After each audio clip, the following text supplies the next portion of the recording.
Y para conversar sobre lo acontecido en estas jornadas, estoy acompañado del analista político José Tello Alfaro, a quien le damos la bienvenida. Gracias por estar con nosotros. Buenas noches, Reinaldo, un gusto. Igualmente. Bueno, después de escuchar y ver lo de hoy, y comparando con lo de ayer, no sé qué impresión tengas, pero lo que yo pude observar es que el tono de quienes se oponían, ¿no?, o cuestionaban los términos en que se han desarrollado estas negociaciones cambió.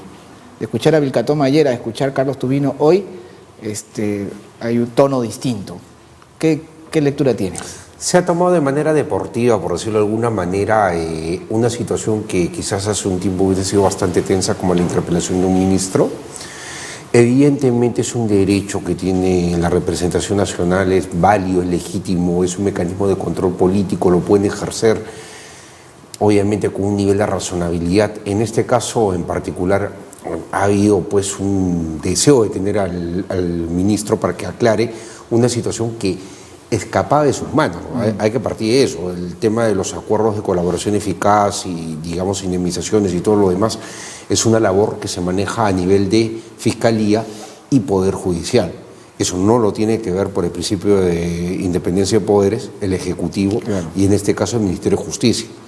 Y además de confidencialidad, como él mismo lo aclaró. Es que es lógico, porque a lo largo incluso de todo este tiempo, todo lo que tiene que ver en sí con estos procesos de investigación, Lavajato, es un proceso de investigación fiscal que obviamente pues requiere la confidencialidad, reserva y manejo de información digamos, en favor de la dinámica misma del proceso de investigación.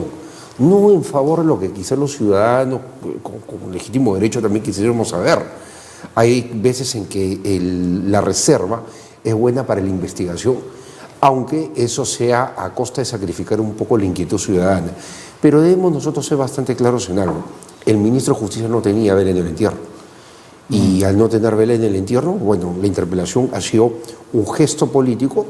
Me parece que él de una manera muy contundente, aplomada, ha ido y aclaró las cosas, ha dejado satisfecha la representación nacional y el tema ha salido bien. Políticamente había una respuesta adecuada a un, repito, mecanismo de control político propio de cualquier parlamento del mundo. Pero pensando con suspicacia, ¿que consideras que tuvieron una primera intención? Bueno, Mauricio Mulder dice que nunca, así lo he dicho, ¿no?, nunca hemos hablado de censura, pero ¿hubo esa intención detrás y después un poco como que no han encontrado el piso suficiente? Porque bueno, al menos ya quedó claro que censura no va a haber. Claro, lo que ocurre es que siempre en el juego de poder pero el poder, o sea, el poder político en sí, entre poderes del Estado, en este caso legislativo, que es la representación nacional, y el poder ejecutivo, que es propiamente la gestión gubernamental, siempre vamos a tener nosotros situaciones de esta naturaleza. Se podría decir coloquialmente, se muestran los dientes de vez en cuando. Y repito, no solamente es un caso peruano, el que estamos ahora viviendo, aunque con cierta frecuencia, dicho sea de paso, se da en cualquier lugar del mundo, en realidad, porque siempre los poderes del Estado de alguna u otra manera colisionan. Son poderes que tienen digamos, un origen político. La representación nacional es el poder político, claro, por excelencia. Es eminentemente político. Pero las autoridades electas de alta jerarquía, en este caso partido por el primer magistrado de la República, que es el presidente, obviamente son quienes manejan el Ejecutivo.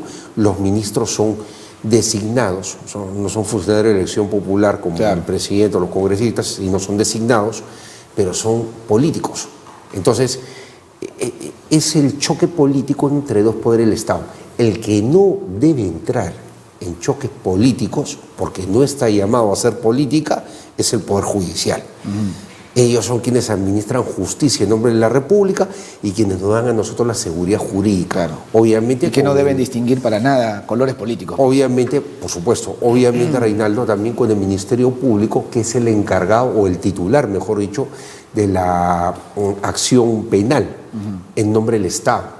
Recordemos, y quizás, o sea, nuestros televidentes, sobre todo los abogados, saben perfectamente que cuando se trata, por ejemplo, de la comisión de un delito hay un agraviado, pero en sí la titularidad de la acción penal la ejerce el Estado a través del Ministerio Público.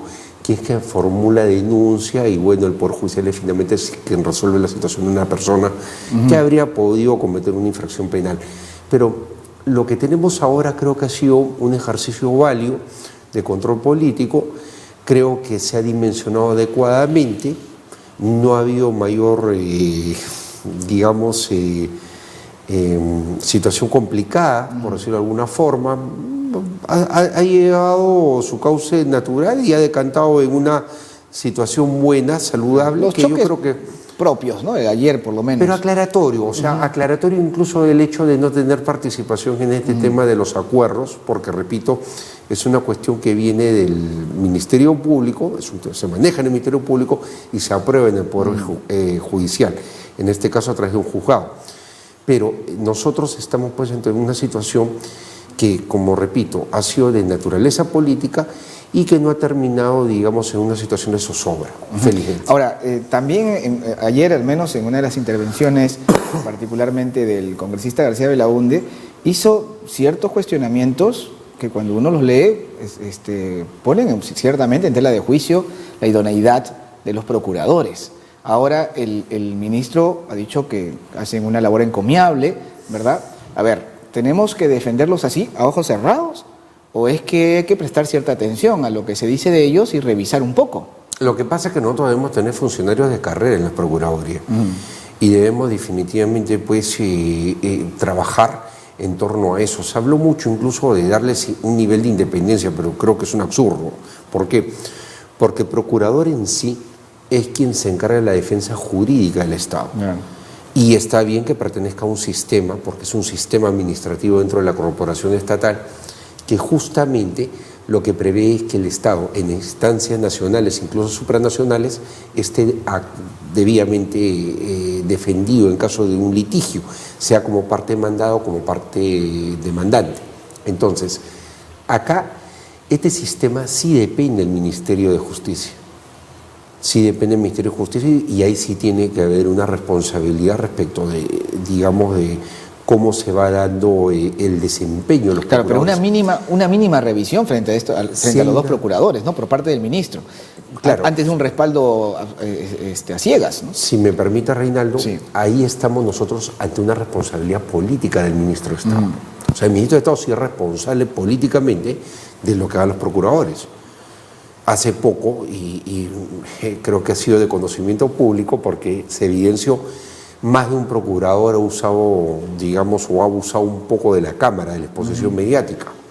La cuestión ¿es responsable o no el ministro? Considero que sí. Claro. Porque tiene que haber un principio de autoridad y de orden. Claro. Esto es un tema que se tiene que manejar con mucho orden y con mucha prudencia. Y efectivamente, pues, si yo soy una parte en un proceso, como lo puede ser el Estado peruano, contrato un abogado para que me patrocine, yo no voy a permitir también que el abogado salga y me ventile un caso públicamente, mi caso. Claro. Me parece que sería vulnerar el principio de confidencialidad, incluso hasta la práctica profesional propiamente. Su autonomía tiene ciertos límites. Tiene cierto nivel de autonomía, pero, o sea, se puede decir con parámetros y funcional, pero tampoco no puede salir pues a televisión y disparar a esta y siniestra porque, repito, o sea, pongámonos en ese ejemplo tan concreto como el hecho de la persona natural que contrata a un abogado, pero que tampoco va a pues, permitir que el abogado libremente ventile el caso propiamente de él en medios. Públicamente, claro. Así ocurre trasladando ahora a la persona jurídica, bueno, en sí, más que persona jurídica, el Estado mismo, porque el procurador es quien se encarga justamente de la defensa del Estado. Estado. Entonces, sí tienen que haber parámetros y me parece que debe haber un principio de autoridad con ellos porque no podemos tampoco, pues, entrar en cuestiones contradictorias, como por ejemplo teniendo procuradores que en algún momento pues, o sea, han perdido mucho la perspectiva, en serio, que están más preocupados de la Cámara que en sí de la labor misma que desarrollan con seriedad. Y las denuncias que hace Víctor Andrés García Belaúnde, que creo que valen la pena ser revisadas. Claro que sí. Por lo menos sean es revisadas. Que ese es un problema también serio. La administración de justicia en general se ha mediatizado mucho cuando debería ser una labor de perfil bajo y con resultados concretos, una labor eficiente, pero de perfil bajo. Prácticamente hemos tenido fiscales, procuradores, que han tenido más exposición mediática que cualquier parlamentario. Es más, son más famosos que cualquier parlamentario. Y muchos de ellos, como por ejemplo ocurrió con Jenny Vilcatoma, podrían terminar tranquilamente en el Congreso. Claro. Y bien votados. Claro. Entonces, hay que tener cuidado porque si la perspectiva de ellos es hacer carrera política, que se vayan a un partido Claro, que vayan a un partido político. Pero no pues que estén usando, digamos, espacios gubernamentales para, bueno, generar un nombre propio y de alguna otra manera catapultar al ámbito político. El presidente Vizcarra mañana cumple un año desde que asumió funciones. Una mirada así rápida, ¿qué balance tienes? Atinó políticamente a hacerse respetar frente a la oposición. Una oposición que estaba definitivamente muy, digamos, ¿Belicosa? Más que belicosa, demasiado desbordada es el término, muy desbordada. Ya prácticamente, pues, una cosa es que hay un control entre poderes del Estado, un balance y control entre el poder del Estado, y otra cosa, pues, es que tengamos nosotros prácticamente un gobierno en paralelo, cosa que no es propiamente, pues, lo que se busca con un parlamento, una representación nacional. Creo que políticamente fue muy astuto, equiparó y al final, como podemos apreciar hoy día, sometió a una oposición, repito, desbordada. Pero en gestión gubernamental no está dando la talla. No está dando la talla porque no hemos logrado alcanzar los niveles, digamos, de crecimiento adecuados, y eso se debe a políticas de Estado que no han sido, digamos, bien direccionadas. El gasto público no es tan eficiente. Se ha visto reacciones, pero muchas reacciones también en función al clamor popular. Y seamos realistas en algo, no es una cuestión de gobernar en base a encuestas. Se tiene que gobernar con criterios que quizás al principio no son entendidos por la población, pero más adelante van a saberlos valorar cuando vean resultados. Entonces creo que en ese aspecto sí no ha habido tanto manejo de la cuestión de la gestión Quizás propia. se deba a la ausencia de un plan de gobierno, porque no parece ser que haya tomado las políticas, digamos, centrales de Peruanos por el Cambio, ¿no? Debió haberlo hecho, ¿no? Debió haberlo hecho. Porque yo recuerdo al presidente Kuczynski hablar de la revolución social y tenía como uno de los ejes principales agua potable para más peruanos. Eso habría sido buenísimo que el presidente Vizcarra lo tome y diga, continuemos lo bueno, ¿no? Entonces, pero no sabemos a dónde va, no sabemos qué norte tiene, no sabemos qué derrotero va a seguir. Al menos yo tengo esa impresión. Lo que ocurre en el país, y lamentablemente es un defecto de nuestra política peruana, es el hecho de agarrar y de tener muchas veces ese complejo mesiánico. De creer que todo empieza con uno, ¿no? Que todo empieza con uno y que obviamente el país va a ser revolucionado y cambiado. Nos falta, por ejemplo, ese norte programático. Y qué bueno que tú lo tocas, Reinaldo, porque efectivamente ahí va el asunto. El crecimiento, digamos, chileno. Miramos, siempre nos gusta mirar al sur, hay que darle un poco El país, atención. por cierto, según la ONU, más feliz de América. Correcto. O sea, de Sudamérica. De Sudamérica. Mientras Pero nosotros el último. Pero bueno, ahí viene un detalle que es interesante. Y esto lo pude corroborar cuando estaba justamente estudiando allá en la Universidad Católica. Hice un trabajo, entrevisté al presidente Patricio Aylwin, ya fallecido. Y en esa entrevista, Patricio Aylwin, él dijo algo que era prácticamente muy cierto y que de una u otra manera se iba a concretar. Cuando ellos salen de la dictadura de Pinochet, salen con la concertación de Partidos por la Democracia, que agrupaba a la democracia cristiana, partidos de izquierda, básicamente, y era, digamos, una coalición poco complicada porque tenía centro y la izquierda. ¿Y qué ocurre? Se fusionan en base a ejes programáticos de gobierno. Entonces, el gobierno de Patricio Aylwin fue un gobierno que se dedicó a construir 1,5 millones de casas, porque había que solucionar la brecha de infraestructura habitacional en el país.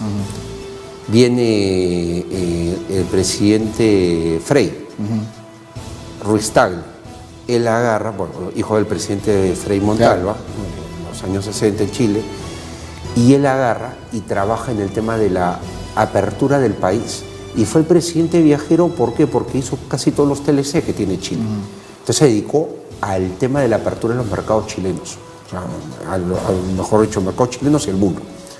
Luego tenemos a Ricardo Froilán Lagos, que viene también con políticas, digamos, de tratar de equiparar un poco la brecha de inequidad que había, porque es un país que hasta ahora mantiene también una inequidad. Sí. Hay gente que gana muchísimo y gente que gana muy poco, cosa que también continúa Bachelet. Pero vamos, o sea, al hecho de asumir un punto en particular y desarrollarlo, Y porque emprender 5 años políticas, no te da ¿no? más tiempo. Y dejar políticas, además. En el caso peruano, acá, por ejemplo, sería recomendable que el presidente Vizcarra, por ejemplo, se centre Tome una bandera. en pues. un punto Claro. en particular.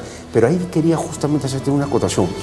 Rapidito, porque ya nos ganó Si bien él puede tomar una bandera importante ahorita con algo, infraestructura, reconstrucción del sur, del norte, por el Niño Costero, en fin, algo en sí, lo que no debe dejar con rumbo al Bicentenario, porque es lo que necesitamos, es una reforma educacional que permita verdaderamente tener una educación cívica, una educación ciudadana. De acuerdo. Que nos ayude a que las generaciones venideras vengan con más ciudadanía hacia adentro. Sería realmente necesario. Muchísimas gracias. Hemos estado conversando con el analista político José Tello y es